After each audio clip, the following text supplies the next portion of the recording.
আপনি স্যার, ইসলাম ধর্মে বিনোদনের কোন কোন বিষয়গুলোকে অনুমতি দেওয়া হয়েছে? মিউজিক সম্পর্কে ইসলাম কি বলে?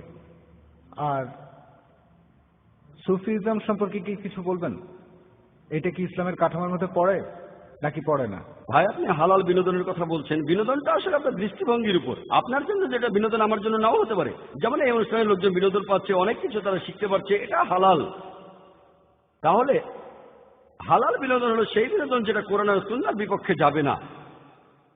কোরআন আর সহিহ হাদিসে যেগুলোকে হারাম বলা হয়েছে সেগুলো মেনে চললে বাকি সব বিনোদনই হালাল। মিউজিক সম্পর্কে নবী মুহাম্মদ সাল্লাল্লাহু আলাইহি ওয়াসাল্লামের একটা হাদিস বলছে যে ডাব বাজানো ছাড়া অন্য মিউজিক নিষিদ্ধ, শুধুমাত্র ডাব, একপাশে খোলা ড্রাম, এটা বাদে অন্য মিউজিকের অনুমতি নেই। কারণ এই মিউজিক আপনাকে আল্লাহর পথ থেকে দূরে নিয়ে যাবে। যেহেতু এটা আপনাকে আল্লাহর পথ থেকে দূরে নিয়ে যাবে, তাই এটা নিষিদ্ধ। আপনার তৃতীয় প্রশ্ন ছিল ইসলাম ধর্মে সুফিজম। সুফি একটা আরবি শব্দ যেটা এসেছে সুফ থেকে। এই মতবাদটাও আসলে পথভ্রষ্ট। আগের উত্তরগুলোতে আমি বলেছি আমাদের কোরআন এবং সুন্নাহ মানা উচিত। তাই আপনি যদি এমন কিছু মানেন যেটা কোরআন এবং সুন্নাহে উল্লেখ করা নেই, সেটা আসলে পথভ্রষ্ট। এর বেশিরভাগই পথভ্রষ্ট। আপনারা সুফিজমের যেসব মতবাদগুলো দেখেন এর বেশিরভাগই পথভ্রষ্ট। এই মতবাদটা পবিত্র কোরআন আর সুন্নাহ মেনে চলে না। কোন বিশেষজ্ঞ যদি এখানে কিছু বলেন সেটা কোরআন আর সুন্নাহর সাথে মেলাবেন, অন্য কোনো উৎস নেই।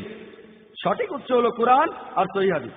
কোরআনের অনুবাদগুলোর মধ্যে আপনার মতে সবচেয়ে শুদ্ধ অনুবাদ কোনটা, এ ব্যাপারে বলবেন? সবচেয়ে খাঁটি ইংরেজি অনুবাদ।